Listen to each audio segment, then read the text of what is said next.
The villains are many, and the heroes are few.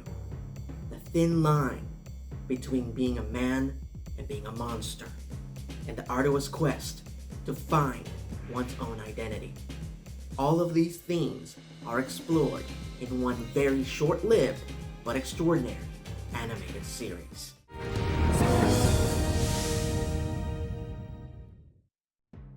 Greetings fanboys and fangirls, I'm ERod and I'm the Blockbuster Buster, and welcome to the world of Cybersix. This beautiful, wonderful story started in 1991 as a South American comic book created by Carlos Trillo and Carlos Meglia and was initially published in Argentina.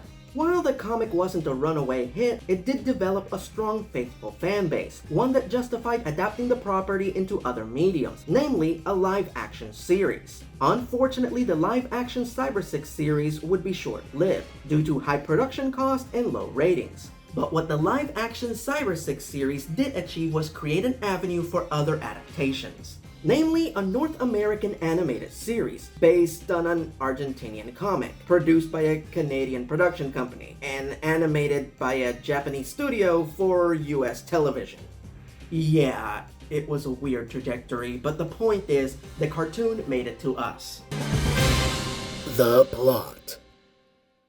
After World War II, Nazi scientist Dr. von Richter flees to South America, where he continues the experiment he was working on during the war, which was to create the perfect super soldier, one that not only possesses superhuman prowess and endurance, but could also perfectly pass itself as human. So von Richter creates the Cyber series, and out of 5,000 attempts, only one survived, Cybersix. The perfect warrior in every way, but von Richter made her a little too perfect, as Six develops human emotions, empathy, remorse, grief, sympathy, and love.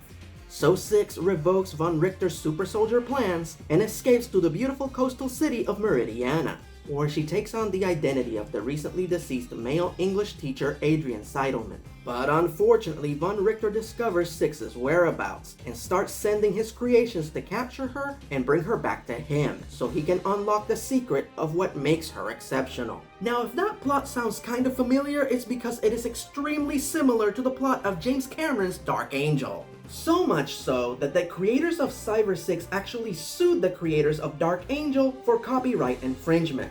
Unfortunately, the creators of the beloved Argentinian comic just didn't have the capital to continue the lawsuit, and eventually it was dropped. Oh, don't worry about the check, Adrian. I'll look after it. Again.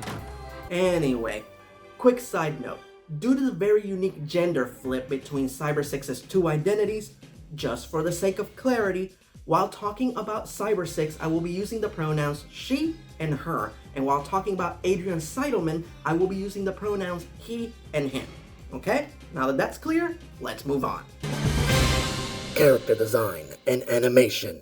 Technically, Trillo and Meglia designed the characters for this show, as the series uses the exact same designs from the comic. The animation, however, was handled by TMS Entertainment, and my God, is it beautiful. Say whatever you want about this show, but the one thing that cannot be denied is that it has some of the most amazing animation you will ever see. What's that? One quick personal note though, and maybe this is something that only I have noticed, but there's something about the animation in this show that makes the dialogue seem dubbed. Again, this might just be me, but even though the lip flaps match what the characters are saying, there's just something about the way the characters sound makes me feel like maybe they recorded the actors after the animation was done. What are you talking about? Oh, I went by Adrian's last night, and he was with some kinky chick dressed up in a black cape and matching tights. What? Cast and characters.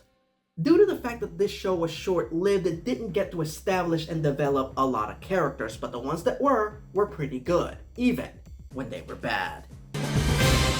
The villains. While this show had lots of bad guys, there were only two that were a cut above the rest.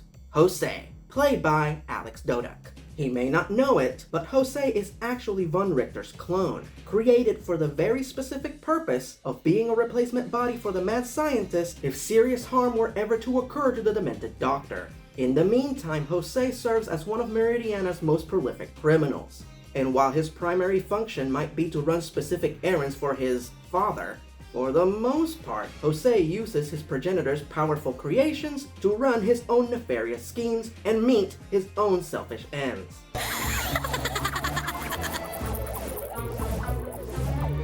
Take that down at once and put mine up. Dr. Von Richter, played by Terry Klassen. While Cybersix is plagued by emotions, Von Richter is nearly devoid of them. He is a ruthless, remorseless, obsessive-compulsive psychopath, for whom finishing his experiment is all that matters. Once again, you were defeated by Cybersix. But Father... Do as you're told and go to the fortress. Alright, let's talk about the brave few that stand against Von Richter's forces. The heroes. Now, while these characters tend to be outnumbered, that doesn't mean that they're not formidable. Data 7, played by Scott McNeil. Originally one of Von Richter's creations from the Cyber series, Data was originally number 29, but he died when he accidentally fell off a cliff. And apparently Von Richter preserved his brain and surgically implanted it into the body of a genetically engineered panther. Because, did I mention that he's a mad scientist? Initially, Data is one of the many creatures that Von Richter sends after Cybersix, but the two recognize each other and decide to become allies. And soon thereafter, Data 7 becomes the Robin to Cybersix's Batman. Six don't like the way I play? Julian, played by Andrew Francis. Julian is a little homeless boy who serves as Cybersix's eyes and ears on the street. He's very resourceful and very brave, and an indispensable part of Cybersix's team. But there's just one little detail that really bothers me. Why doesn't Cybersix or any of the other characters in the show take Julian in? He's constantly risking his life to help Cybersix foil Jose and Von Richter. Well, if it ain't the twerp. So, what did you call me? So, they expect us to believe that a Nazi scientist can create a superpowered supermodel, but that no one can provide room and board for one kid? It just really bothers me. Lucas Amato and Fixed Ideas, played by Michael Dobson. So what exactly are Fixed Ideas? They are Von Richter's early attempts at creating super soldiers. They are very basic, very dumb, Frankenstein-like creatures that Von Richter and Jose primarily use as henchmen, and they are a delightful source of comic relief in this very melodramatic series.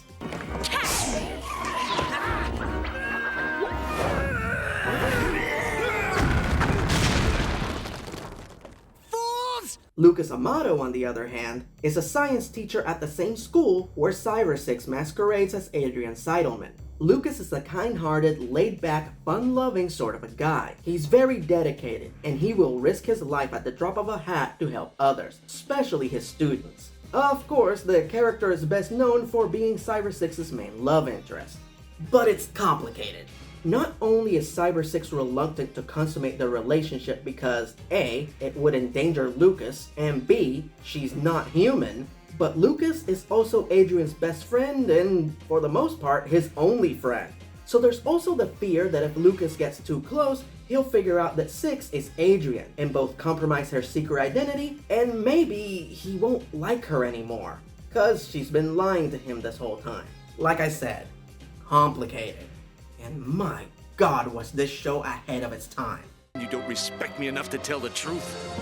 You're not being fair. I would tell you if I could. Lucas! Lucas! Cybersix and Adrian Seidelman, played by Kathy Westluck. Artificially engineered and endowed with super speed, agility, durability, and strength. And yet all she wants is to have a normal life, forever admiring what most humans take for granted. What's interesting is that Six could very easily run away and use her new secret identity of Adrian Seidelman to disappear. But with Von Richter targeting Meridiana with his deadly creations, Six just can't bring herself to walk away. And she certainly can't stand by idly while others suffer. So she dons a catsuit, cape, and wide-brim hat and fights monsters by night and teaches classic literature by day. No explanation is given as to why Cybersix wears that very specific outfit. I just like to believe that they were the first clothes that she stole after she escaped from Von Richter. Also, a plot point that is more prominent in the comics is that Six needs to drink the ambiguous green glowing liquid that powers Von Richter's creations in order to survive. This is only referenced in the pilot episode as her motivation to fight Von Richter's monsters, but for the rest of the show, she does so simply because she feels partially responsible, because if she wasn't living in Meridiana, Von Richter wouldn't be there. That is Cybersix. Now, this is usually the part of the video where I talk about the show's seasons, but because this series was so short-lived, I'm going to talk about my 5 favorite episodes, starting with Terra. Von Richter creates an Earth monster called Terra to destroy Meridiana and kill Cybersix. But the creature develops emotions just like our leather-clad hero, and the two developed a brief bond. The parallels to Mary Shelley's Frankenstein are beautiful. I'm trapped here. You should get out while you can. He's going to burn you too. Yashimoto, Private Eye. Tired of Six always foiling his plans, Jose kidnaps the sister of Yashimoto, the world's greatest detective, and threatens to hurt her if Yashimoto doesn't track down Cybersix on his behalf. The pacing of this episode is excellent, as you see Yashimoto carry out his investigation step by step, and he is the only character on the show smart enough to figure out that Cybersix is Adrian. In the end, of course, they end up teaming up to save the girl. And man, it is a shame that Yashimoto is only in this one episode, as I would have loved to have seen him again. You're a most interesting person, Cybersix. Likewise, Yashimoto. Blue Birds of Horror. The whole thing is a tribute to Alfred Hitchcock's Birds with a superhero thrown in. Nuff said.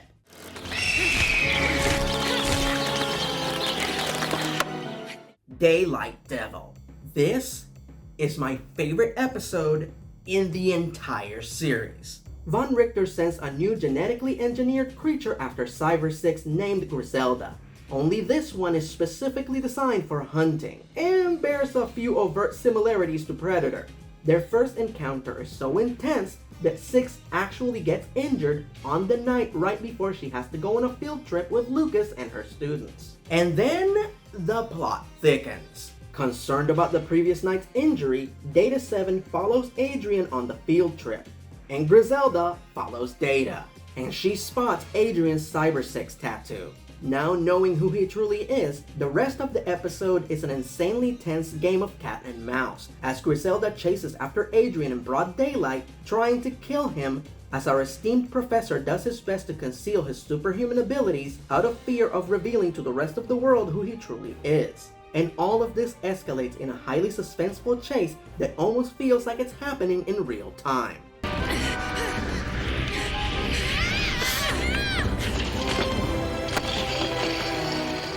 The final confrontation. This is the final episode of the series, and while it might not be the official series finale, it can certainly work that way. Von Richter gets tired of wasting his resources and genius on hunting Cybersix.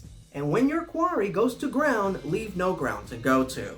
So he plans to erase Meridiana from the face of the earth with his most destructive creation, the Isle of Doom, a gigantic living mass that positions itself over a target and then explodes. And at midnight, it will position itself over Meridiana. So it's up to Cybersix and her friends to infiltrate Von Richter's stronghold and put a stop to the killer kaiju. This, beyond the shadow of a doubt, is the most epic episode of the series, and specifically significant as it is the only one where we get to see a one-on-one confrontation between Cybersix and Von Richter. You know my power. I can destroy you. Without sustenance, you will also die. If I have to die to stop you, I will. Sadly, after 13 episodes, Cybersix came to an abrupt end. This was due to two main factors. The ratings outside of Canada were very low. While the series was made with the utmost quality, it is strangely often classified by fans as an anime. And at the time, there was a heavy influx of Japanese animated shows in the US, and Cybersix sadly got lost in the shuffle and failed to find an audience. And the second reason why this show was cancelled was because a conflict erupted between the network and the animation studio. The show was expensive to produce, and the network refused to increase the production budget. So not only did TMS close down production on Cybersix, but they completely stopped outsourcing animation for American productions. With that said, the show had really good ratings in Canada, where it has maintained a strong fan base to this very day. Plus, while it only ran for one season, it did win several animation awards during that short time. Unfortunately, it just didn't manage to crack any of the big markets, namely America, China, and Japan. And no matter how good an animated show is, if it can't thrive in at least one of those three markets, it will not survive. Hey, these things happen. What do I do in the meantime? Run.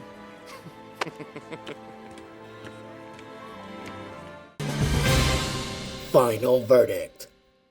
The most popular theory for Cybersix's failure is that the show was formulaic, that it was nothing more than a villain of the week show or an episodic creature feature. In every episode, Von Richter creates a new monster and Cybersix and her friends defeat it. I have two counterpoints to that. Number one, there are lots and lots of successful franchises in America that are extremely formulaic. And secondly, if you're watching Cybersix and all you see is monsters and fighting, then you're not watching it correctly. Cybersix is not about the creatures or the action. It is about what it means to be human, the complexities of love, the value of kindness, the misconceptions of might, and how just a little bit of generosity and goodwill can achieve more than all the power in the world. 10 points on the badassitude meter. Meet at the cafe for lunch, avoid all the fixed ideas, and give it a watch. Until next time, I'm ERod, and I'm the Blockbuster Buster.